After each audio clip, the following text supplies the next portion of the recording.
Boa noite, Paulo dos Ferros. Que a graça e a paz do nosso Senhor Jesus Cristo seja conosco nessa noite de segunda-feira,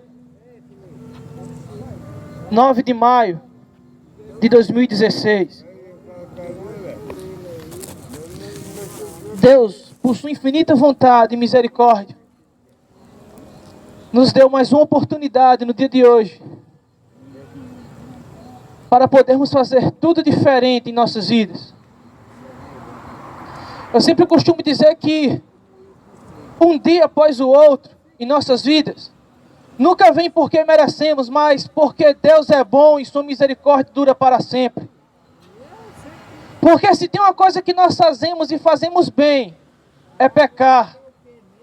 E a recompensa de Deus para com o pecado, segundo sua justiça, é a sentença de morte para cada um de nós. Mas Ele, com um coração bondoso, misericordioso, sempre querendo de nós uma mudança em nossa conduta, em nosso comportamento, sempre nos dá uma oportunidade a mais para podermos mudarmos a nossa vida, para podermos mudar a nossa conduta, para podermos mudar o nosso jeito de ser, que muitas vezes vai contra a vontade de Deus. Então, a mensagem que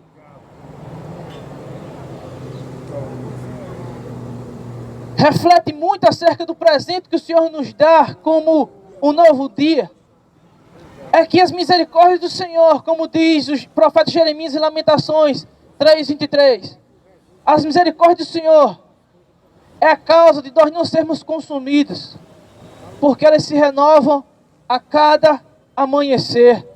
Hoje só estamos de pé porque a misericórdia do Senhor se renovou sobre nossas vidas, nos dando mais uma oportunidade de vermos o nascer do sol. Isso é motivo de alegria, pois para muitos isso não foi possível. Muitos morreram na noite anterior, durante a madrugada, por alguma situação. Mas para nós que estamos aqui, o Senhor renovou sua misericórdia sobre nossas vidas.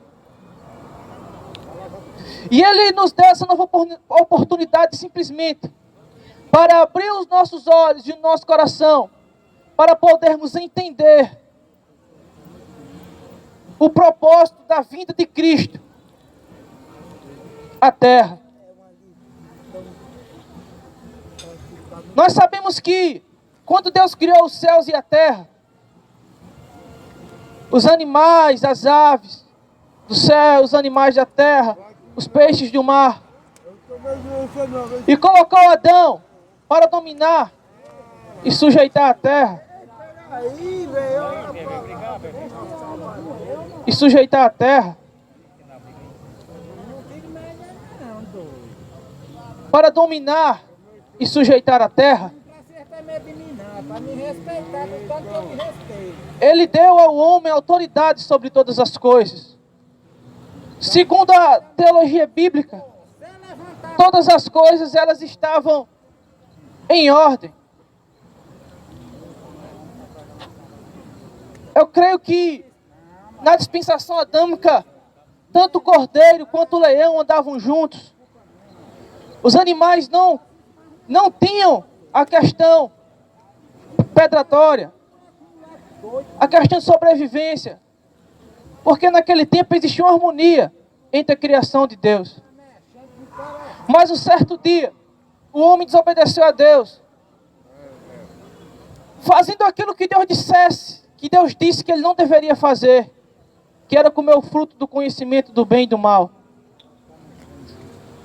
O Senhor, quando colocou o homem no jardim, deu a ordem a ele de comer somente dos frutos que existia lá no jardim de Deus. Inclusive existia uma árvore chamada árvore da vida, que é a tipologia de Cristo. E existia a árvore do conhecimento do bem e do mal. Deus chama Adão e diz: Adão, você poderá comer de todas as coisas que estão no jardim. Você poderá comer da banana, você poderá comer do mamão, você poderá comer de todos os frutos que você está vendo. Você poderá comer feijão, você poderá comer arroz, você poderá comer tudo que você está vendo, Adão.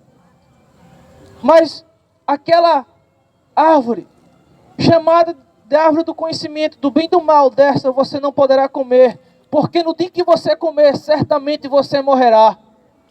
Deus estabelece um limite entre Adão e aquela árvore.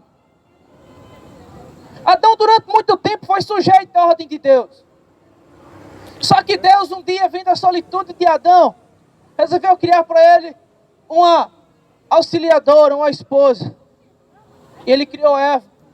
E certamente durante muito tempo, ou algum tempo, Deus, Adão e Eva, sempre na virada do dia, se encontravam no jardim para conversar.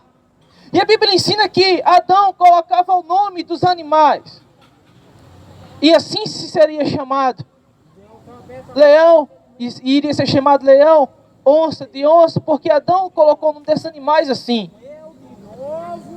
Então, Deus sempre descia até a terra para falar com Adão, a sua criação. E creio que eles falavam de coisas harmoniosas, acerca da harmonia que existia entre os animais e a beleza que existia na face da terra. Mas um dia, a Bíblia relata que o anjo caído, chamado Lúcifer, incorpora um dos animais. E um dos mais astutos animais, que é a serpente. É claro que isso é alegórico, mas ainda que isso fosse literal, eu acreditaria, porque o mundo espiritual, ele é tremendo, ele é poderoso. Então o espírito de Satanás desce sobre uma serpente e começa a conversar com Eva. E começa a dizer: você está vendo aquela árvore que está no jardim de Deus? Em nenhum momento a Bíblia relata que Eva olhou para aquela árvore em outro tempo, ou em outro espaço de tempo. Mas no dia em que ela começou a ser tentada, ou no dia da sua tentação, ela olha para aquela árvore, e a Bíblia fala que ela cobiça. Aquela árvore passou a ser boa aos seus olhos, passou a ser desejada pelo seu paladar. Então, Eva responde para a cobra: olha, o Senhor nosso Deus diz que nós não deveríamos comer desse fruto, porque no dia em que comêssemos dele, certamente morreríamos. Mas a serpente enganadora, que tinha sido expulsa do céu, usou um artifício muito forte para enganar Eva. E disse: não, você não morrerá, mas se tornará como Deus, conhecedora do bem e do mal.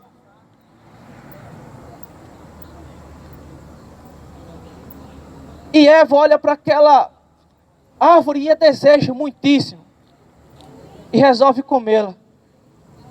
E na medida que ela come e oferece a Adão, a Bíblia não relata que Adão resistiu àquela tentação, simplesmente ele se entregou, não alertando para as consequências da sua desobediência.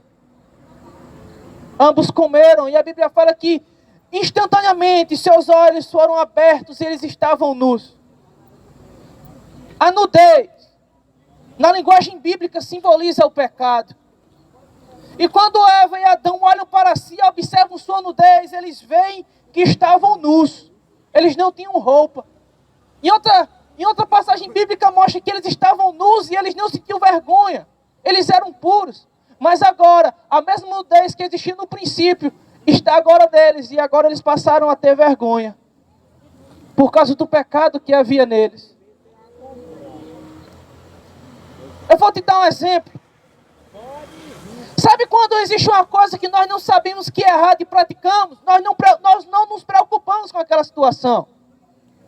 Mas quando nós somos alertados que praticar tal ato é perigoso, e quando mesmo sabendo que é errado, praticamos, algo começa a nos incomodar.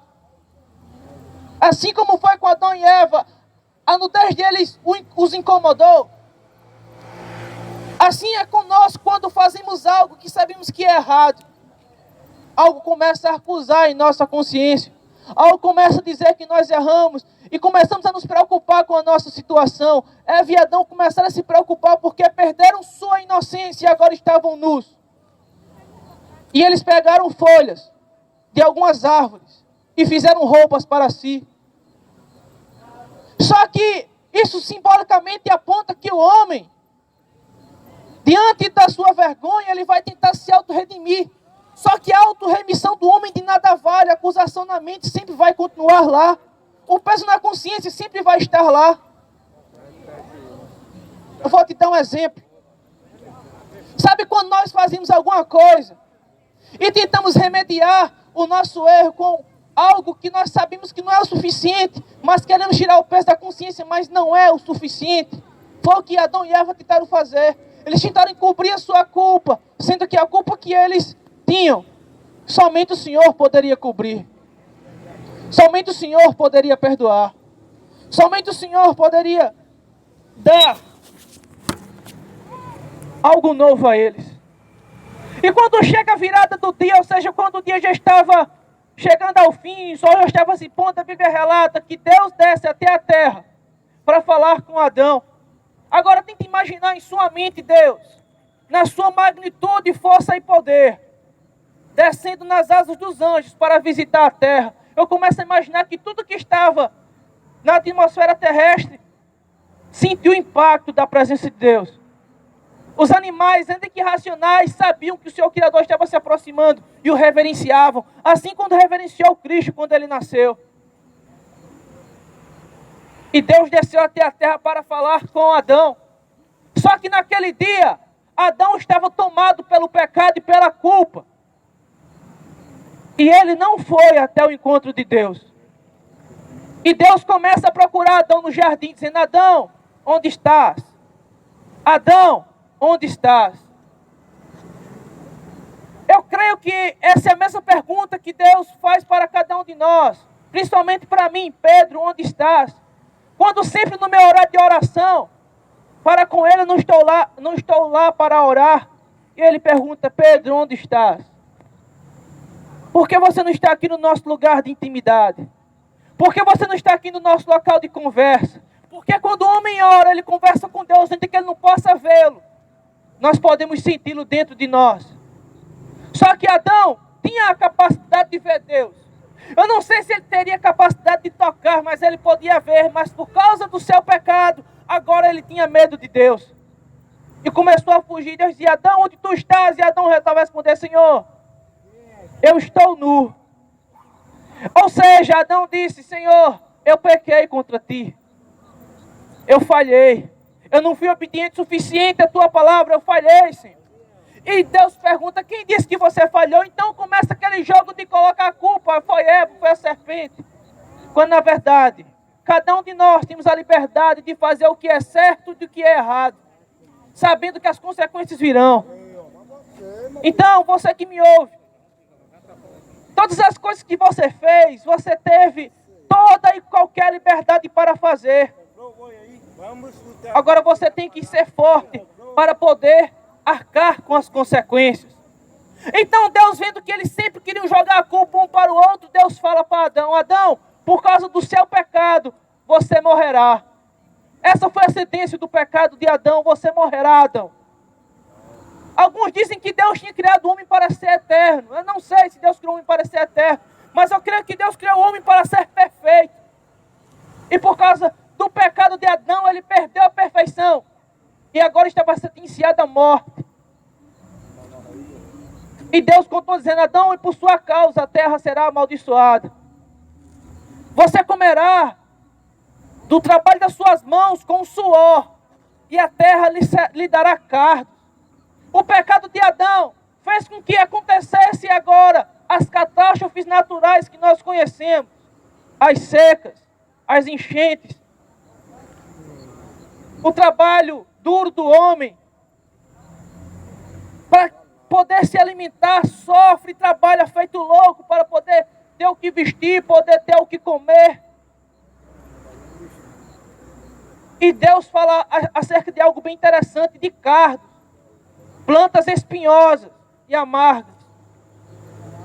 Isso profeticamente apontava que a terra, a partir daquele momento, daria ao homem angústias. E hoje nós vimos as angústias que a terra passa, ou dá ao homem, as crises econômicas, a violência, a convulsão social, toda sorte de males que nós vimos sobre a face da terra hoje, tudo isso é por causa do pecado de Adão. Nós somos o que somos, decadentes e imorais por causa do pecado de Adão. E não adianta você dizer que você não erra, que você é bom, você erra. Você é descendente de Adão, seu coração é mau, seu coração é duro para com Deus, assim como o de Adão foi, quando ele pecou contra Deus.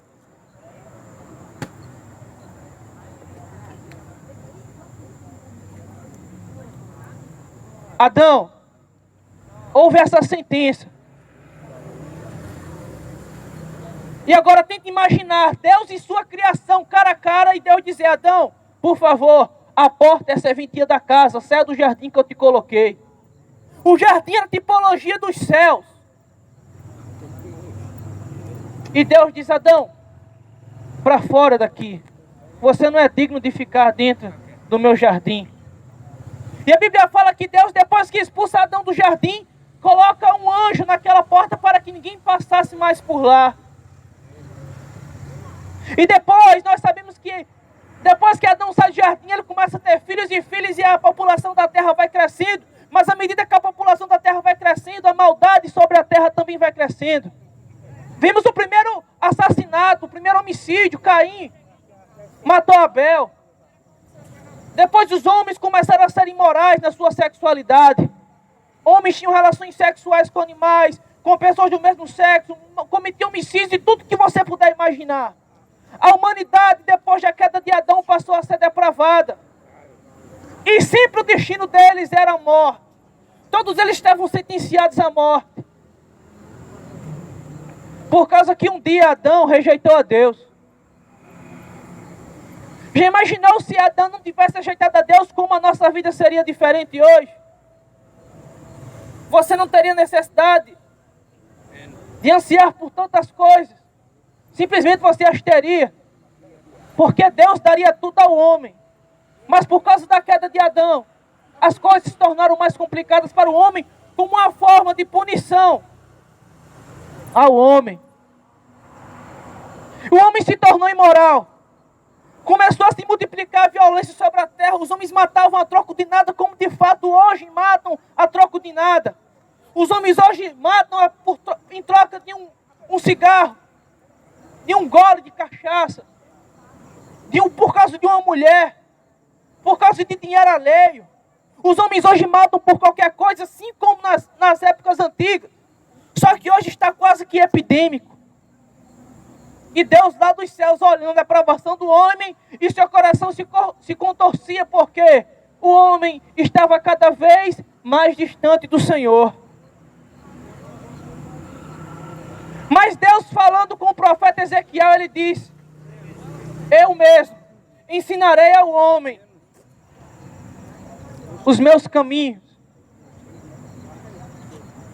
Deus fala para o profeta Isaías, profetiza as seguintes palavras. Isaías começa: eis que uma virgem conceberá e dará à luz a um filho, e o seu nome será Emanuel, que quer dizer Deus conosco. Em outra passagem, Isaías diz: o povo que habitava na beira do mar e sob as trevas viu raiar uma grande luz. Olha só que coisa interessante. O profeta Isaías estava vendo a humanidade que estava em densas trevas e que estava sobre a sombra da morte. Iria ver a luz de Jesus brilhar sobre a face da terra em sua vida. Então o que é que acontece? 700 anos depois, de Isaías até os dias de Jesus, passaram-se 700 anos, Jesus nasce de uma virgem chamada Maria, que era noiva de um homem chamado José, da tribo de Judá. Ambos sabiam que Jesus era o escape de Deus para a humanidade, perdida, devassa. Jesus, desde o ventre da sua mãe, antes dele nascer, ele já era odiado, porque ouviu-se falar que um rei nasceria. E os homens começaram a se precaver: esse rei que vai vir, vai derrubar muitos porque ele é poderoso. Então antes que ele nasça, matemos. Só que quando Jesus estava para nascer, era época de recenseamento. E José estava indo da cidade de Davi para Jerusalém. E nessa viagem, num determinado local, a Bíblia fala que Maria começa a sentir as dores de parto e tem a necessidade de parar em Belém para dar a luz ao seu filho.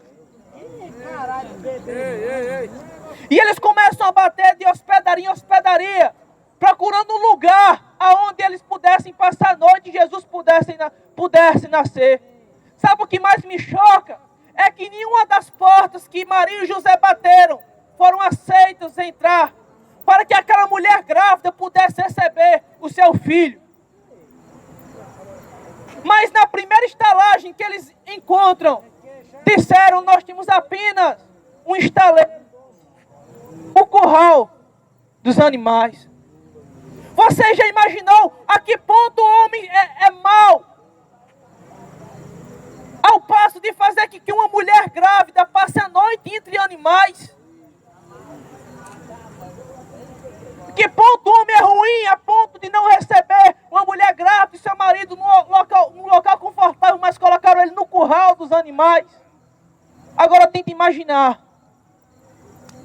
Maria e José, perto da meia-noite, as contrações das dores de parto aumentando e Jesus vem chegando ao mundo, rejeitado pelos homens, pois o colocaram entre os animais.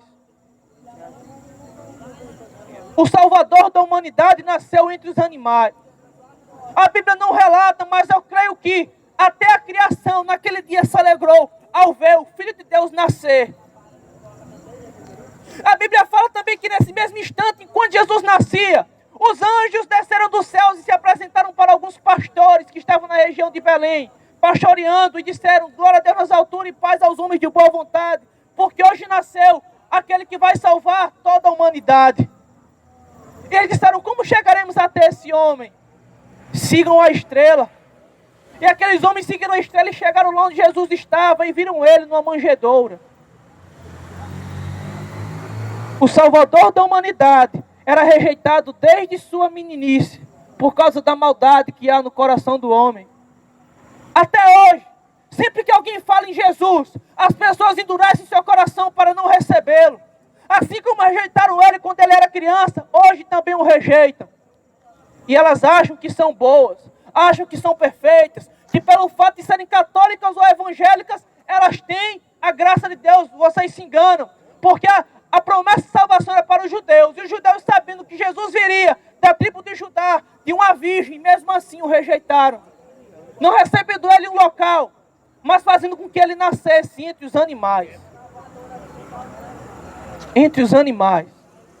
Depois que o rei Herodes ficou sabendo que Jesus havia nascido, tem um desejo de matá-lo, pois ele tinha medo de perder o seu trono. Trono esse dado não pelo favor de Deus, mas por causa de negociações ou amizades políticas como se existe hoje. E mandou matar várias crianças na tentativa de matar Jesus. Jesus é odiado pelos homens maus desde sua meninice.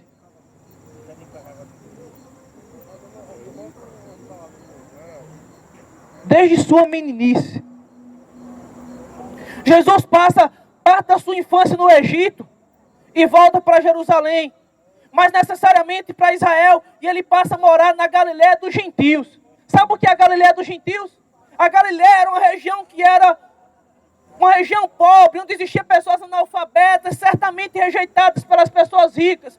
Eu não sei qual é a pior cidade dessa região, mas eu posso comparar a Galiléia, onde Jesus morou, a pior cidade dessa região, onde ninguém quer morar.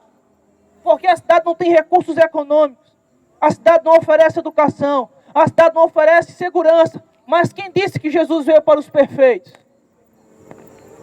Quem disse que Jesus veio para ostentar coisas? Não é à toa que quando a Bíblia relata que a luz brilharia entre as trevas e que ele veio para aquilo que se havia perdido. E Jesus cresce em meio aos galileus. E quando chamava ele de Galileu, era uma forma de menosprezar, um tipo seguinte: ali vem Jesus, o pobre, o analfabeto, o carpinteiro, o cara do gueto. o maloqueiro, o vagabundo. Essa era a forma de identificar Cristo, chamando ele de Galileu. Quando chamava de Nazareno, acontecia a mesma coisa.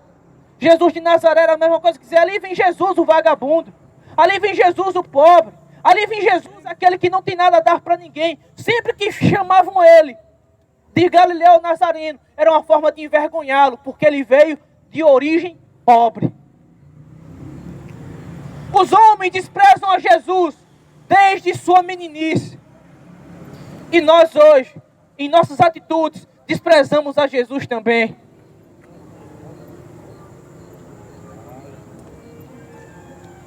Jesus sai da Galiléia, vai até a região do Rio Jordão, para ser batizado por João Batista, e a partir daquele momento começar o seu ministério. Jesus é batizado por João Batista e começa a pregar: arrependei-vos, porque o reino de Deus está chegando.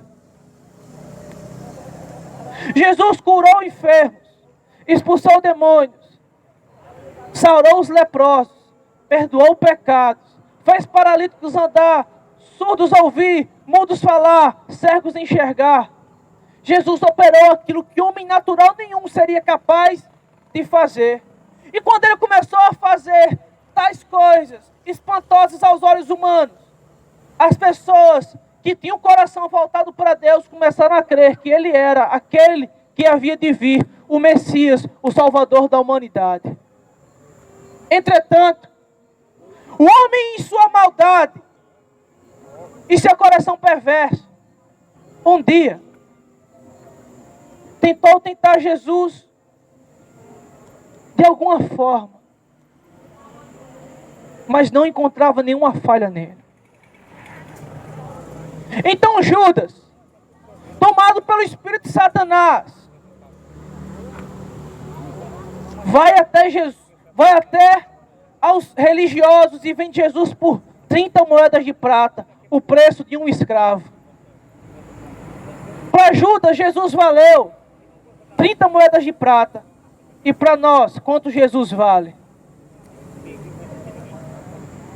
O que Jesus representa para você?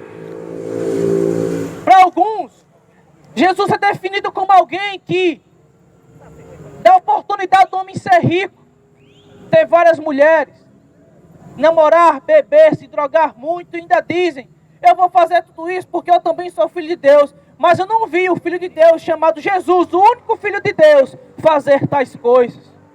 Para alguns, Jesus apenas serve para abençoar, dar dinheiro, dar casa, dar carros. Mas, para você, o que Jesus realmente é? Qual é o valor dele para você? Judas o vendeu por 30 moedas de prata. Alguns de nós trocamos ele por um copo de bebida, um trago e um cigarro, uma noite de sexo. Não nos importamos com o sacrifício que ele fez para nos libertar dos vícios e dos nossos pecados. Simplesmente fazemos sem se importar com as consequências. Porque Jesus é rejeitado pelo homem desde sua meninice.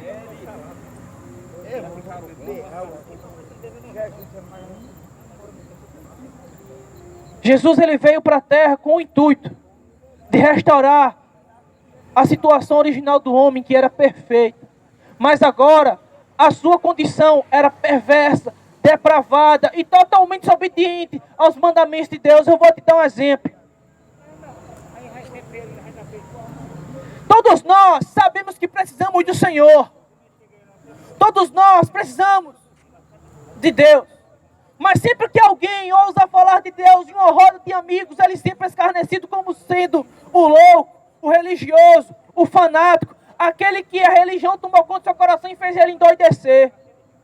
E quando alguém pergunta a outra pessoa: amado, você quer aceitar Jesus como Salvador da sua vida? Ela diz: não, não preciso.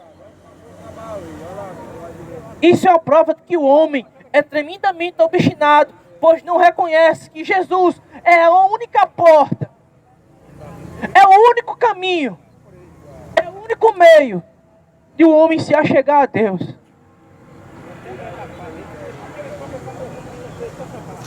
Mesmo assim, os homens o rejeitam. E eu quero falar exatamente acerca disso. Isaías 53, que relata o texto do Messias rejeitado. Isaías 53, versículo 3 diz assim: ele era desprezado e o mais indigno entre os homens, homem de dores, experimentado nos trabalhos, e como um de quem os homens escondiam o rosto, era desprezado, e não fizemos caso algum dele. O profeta Isaías, 700 anos antes de Jesus nascer, 700 anos antes de Jesus ser crucificado, ele viu que Jesus seria rejeitado pelos homens. Mas por que Jesus era rejeitado pelos homens? Porque Jesus veio de uma família pobre.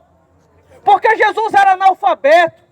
Porque Jesus não tinha aparentemente nada a oferecer para ninguém, por isso ele era rejeitado, até pelos seus irmãos. A Bíblia fala que quando ele estava a curar e ensinar em sua casa, os seus irmãos diziam: esse homem está louco.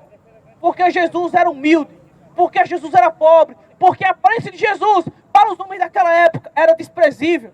O profeta diz: ele era desprezível. Ele era desprezado.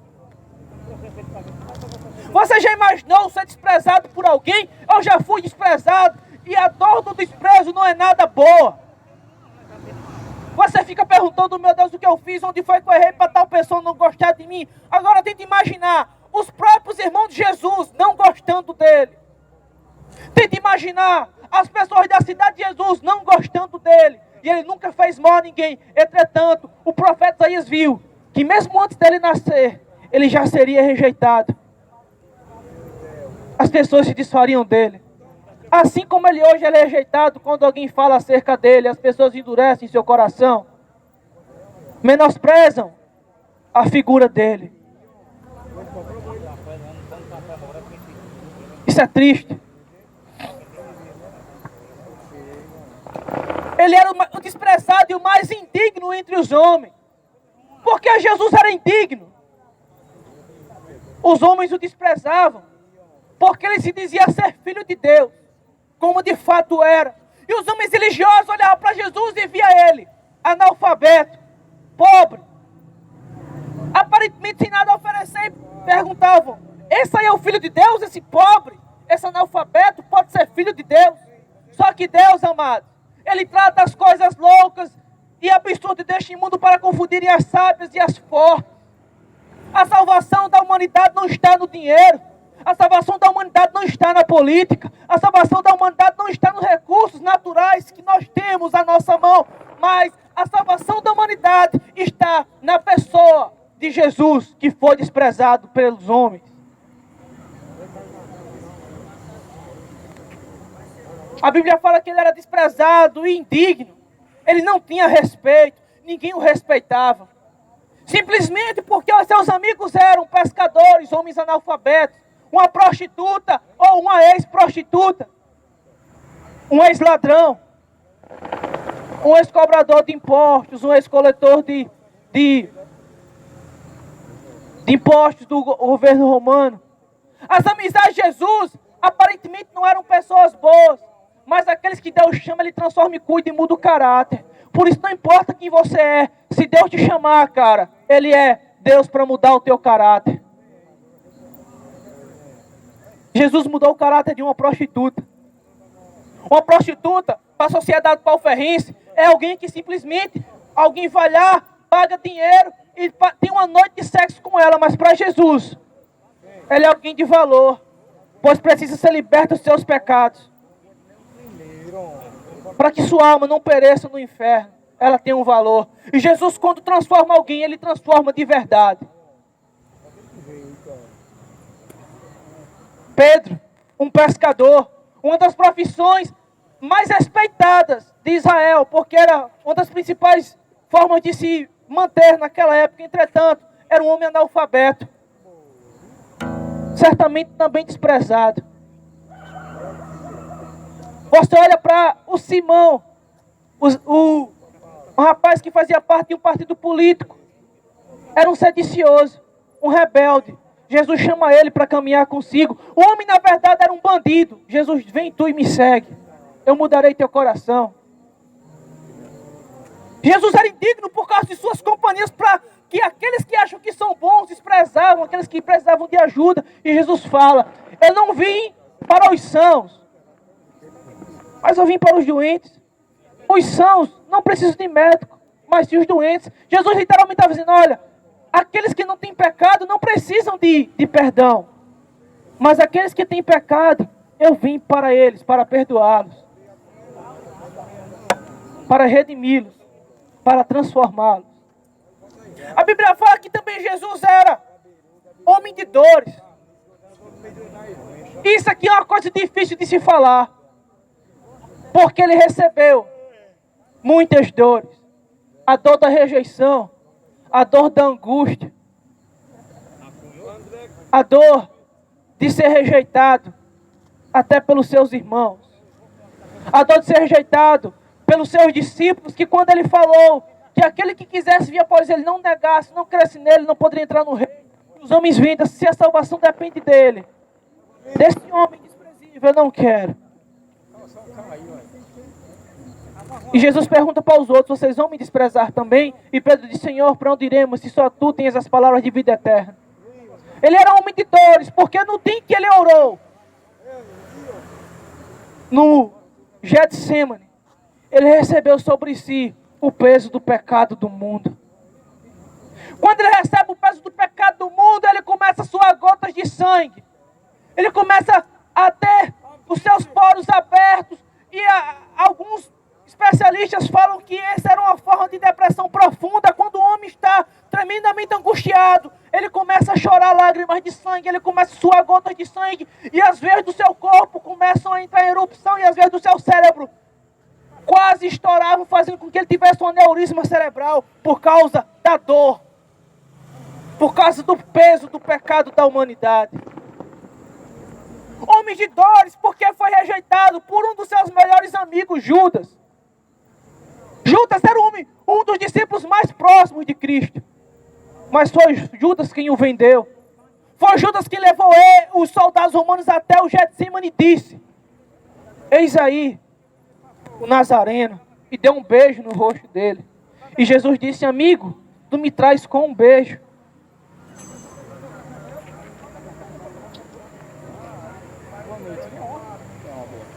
Tu me traz com um beijo.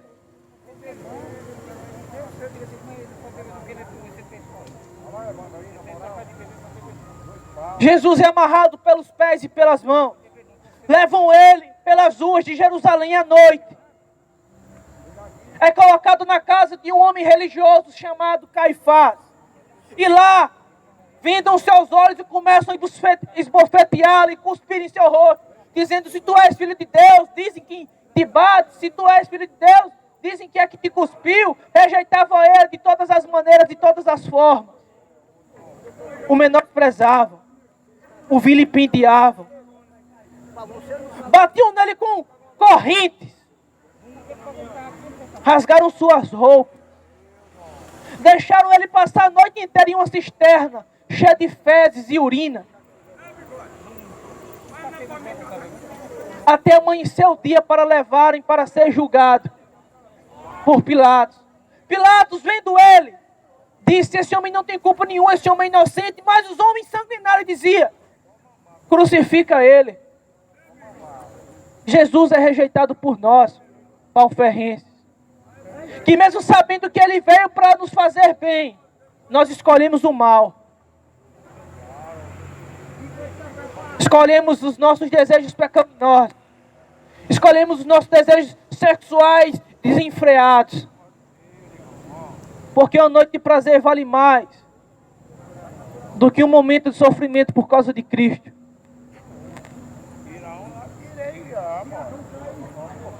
Herodes olha para ele e diz, ele não tem pecado. Depois ele é enviado para Pilatos, envia ele para Herodes, e Herodes diz, tu és Jesus, o Messias? Faz algum milagre para que eu creia em você. A Bíblia fala que Jesus ficou diante de Pilatos, de Herodes, e não disse uma só palavra. E ele disse: esse homem é apenas um louco, leva ele de volta para ser julgado por Pilatos. Pilatos, vendo Jesus, disse: esse homem é inocente, eu não posso condená-lo. E os judeus dizem: crucifica-o, mate-o. Pilatos diz: eu vou apenas bater nele, e depois eu saltarei. Tenta imaginar o Filho de Deus sendo colocado em uma praça como essa, amarrado pelos pés e pelas mãos.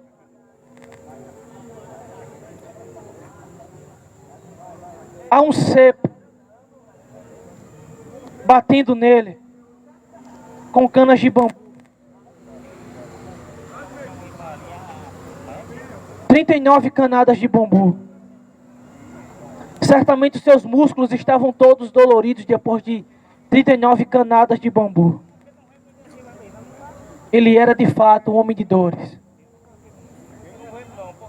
Depois das 39 canadas de bambu, a Bíblia relata que ele levou 39 chibatadas com uma chibata chamada azorrague, que era feita com tiras de bode de carneiro, e que nas pontas dessas chibatas existiam pedaços de ferro, pedaços de ossos, pedaços de vidro e bolas de chumbo.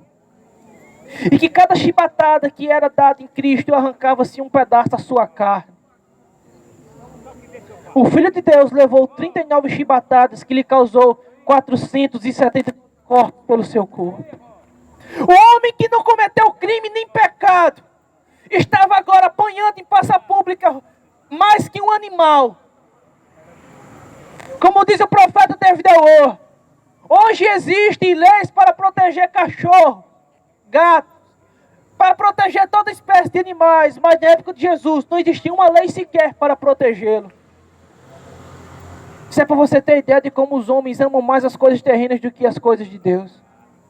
Eles protegiam um cavalo, um burro, porque era um animal caro. Mas em Jesus bateram feito um animal, ou pior que um animal, a ponto de ele ficar em carne viva, pululando, purgando, sangrando, sem ninguém o ajudar. Depois de baterem nele, levam ele nu até aqueles que queriam que ele fosse morto, e dizem: aqui está o rei dos judeus, o que eu faço com eles? Disseram: crucificam, crucificam. Isso é para você ter ideia de quão Jesus era desprezável pelos homens, e como hoje ainda é, porque cada vez que pecamos, o crucificamos mais uma vez por causa dos nossos pecados. Se nós, que nos dizemos católicos ou evangélicos, soubéssemos o valor da morte de Cristo, evitaríamos o máximo os nossos erros.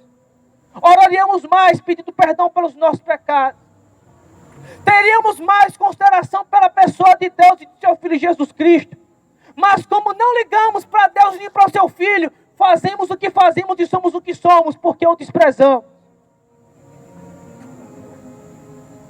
Jesus é levado ao Gólgota, carregando em suas costas uma cruz.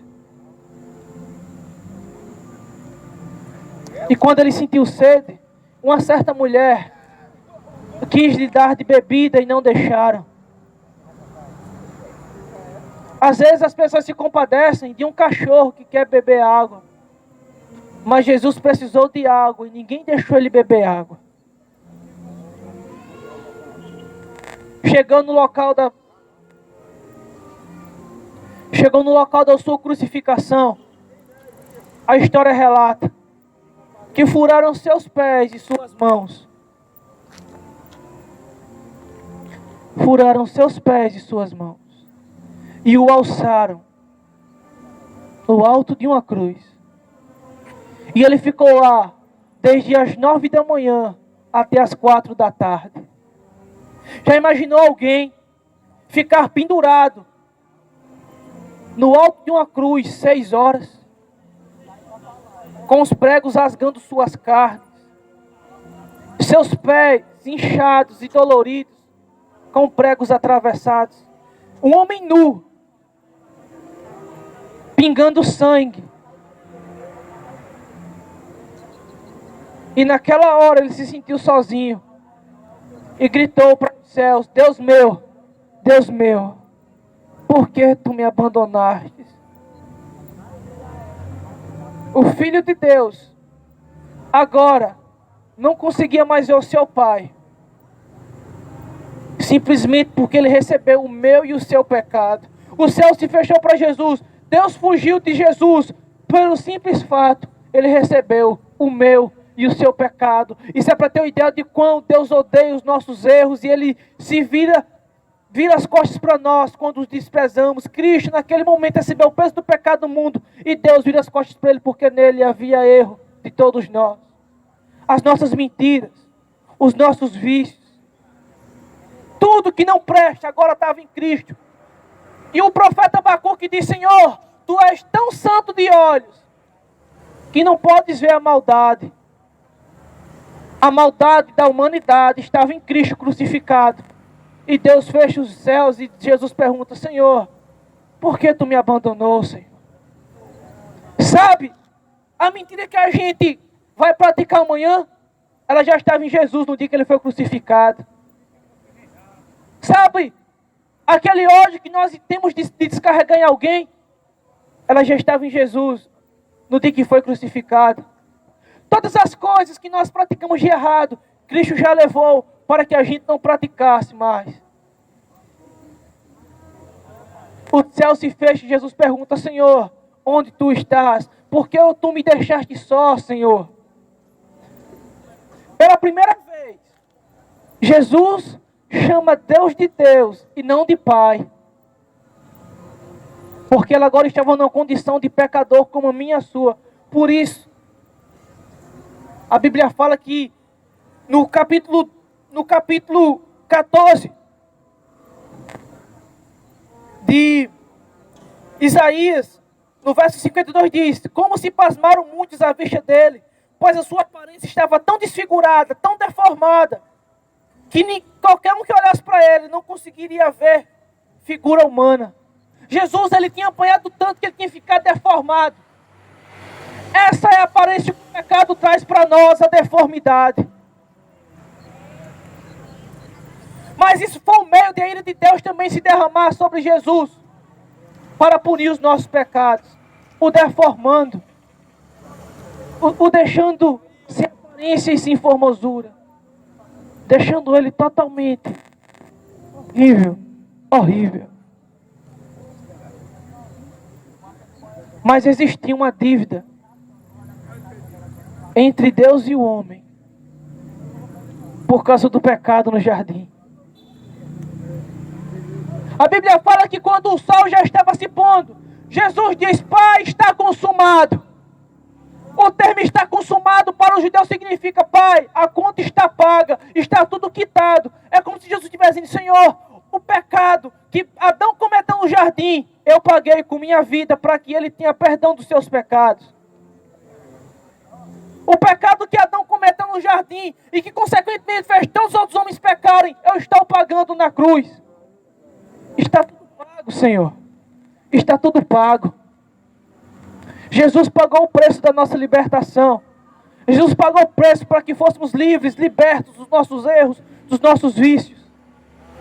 Que o Senhor nos ajude a entender isso. Isaías, ainda no capítulo 53, no verso 11, diz assim: o trabalho de sua alma ele verá e ficará satisfeito. Com o seu conhecimento e o seu servo justo justificará muitos, porque a iniquidade de muitos ele levou sobre si. Ele levou os nossos pecados, ele levou as nossas iniquidades, ele levou tudo que há em nós, que é desprezível. E no dia que ele vier nos buscar para nos salvar definitivamente, ele verá em nós o seu trabalho. E a Bíblia fala que ele vai ficar alegre. Quero eu perseverar até o dia que o Senhor vai vir nos buscar.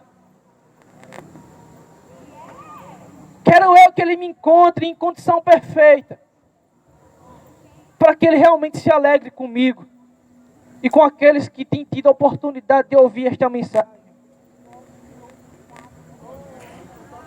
Porque o trabalho dele é para satisfazer a nós. Nos libertar. Foi o desprezo dele que nos trouxe salvação. Nós o desprezamos mas que o Senhor nos ajude a entender que só Ele pode nos salvar. Senhor, meu Deus e Pai, Santo de Israel, em nome de Jesus Cristo, Senhor, entre tua presença nesta hora, pedindo que o Senhor quebre o nosso coração, pedindo que o Senhor transforme o nosso coração, pedindo que o Senhor mude em nós tudo aquilo que é desagradável, Senhor, tudo aquilo que não te agrada.